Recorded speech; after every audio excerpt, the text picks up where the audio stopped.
In this session, we are going to learn how to debug WordPress. So first up, in the WP config, we need to define certain constants. That is, first is WP debug. You will need to set it to true.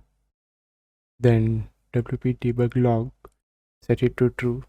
This constant will send the output of the error logs to a particular file that is going to be there in your WordPress root /wp-content /debug.log. Then I prefer setting this WP debug display to false, but if you want to display the errors in the browser, you can set it to true as well. But doing that will usually break the Ajax request, so I prefer setting it to false as I can go through the debug log directly. Another constant you will need to set is WP disable fatal error handler. If you do not set it to true, WordPress will by default automatically try to handle the fatal errors, and you won't be able to determine what's causing the issue.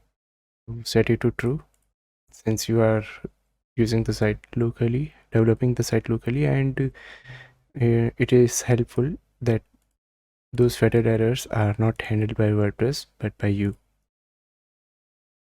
Once all these things are done, you will open up your website, and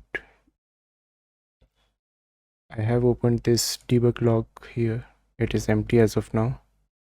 I'm just giving one error log statement in the themes functions.php so that I can see whether the error log entries are being correctly added or not.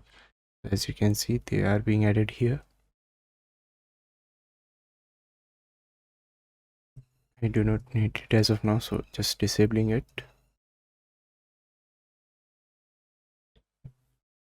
Now to debug certain other aspects of WordPress, there is a plugin named Query Monitor.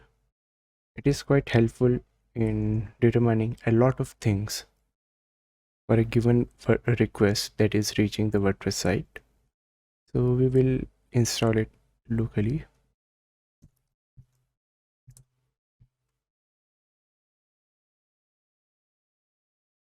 So the plugin is already installed and activated on this particular local site.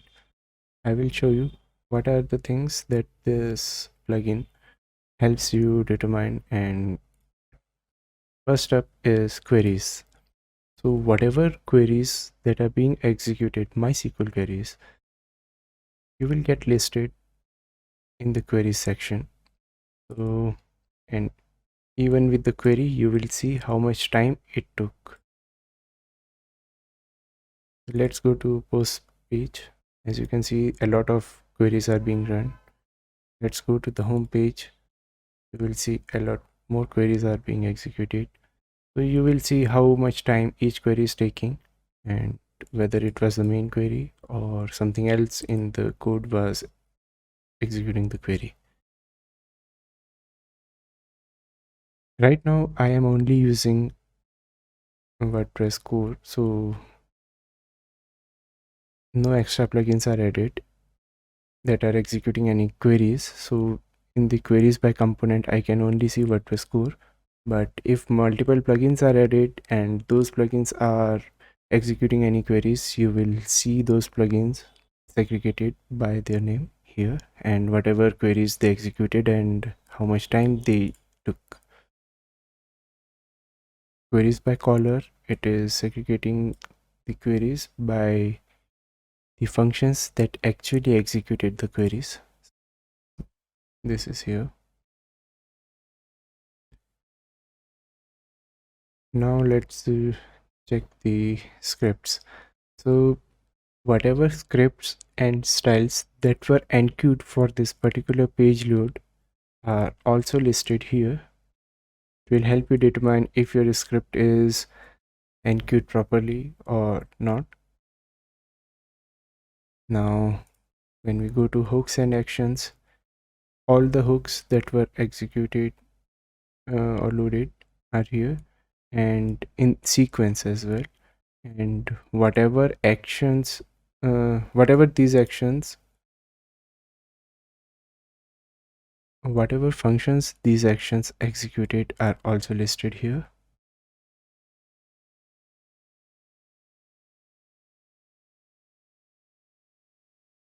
You can see it lists by the priority, and in the sequence the functions were executed as well.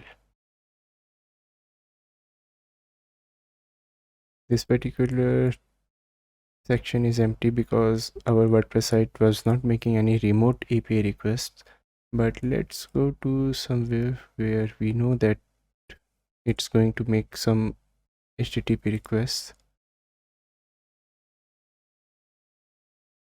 So this whole section was loaded by the WordPress remote API, which was listing all the available plugins or the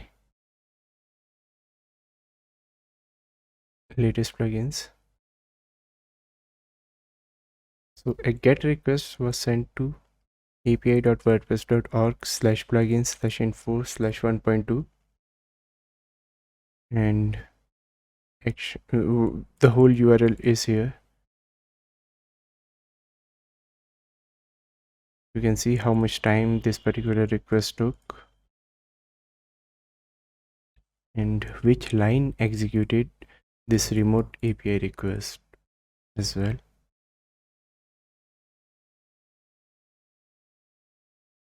Apart from that, there are certain other things like these conditionals. When we go to like home page, you will see is front page is true, is home is true. If we go to a single page, a single is true, a singular is true. So these are the things that will help you debug this WordPress site. And apart from that, there is this environment section which will list a lot of variables that are going to be helpful. For instance, how much memory is available to PHP, how much maximum execution time is there for PHP, then how much upload size is there. These are the things that will help you debug the WordPress site.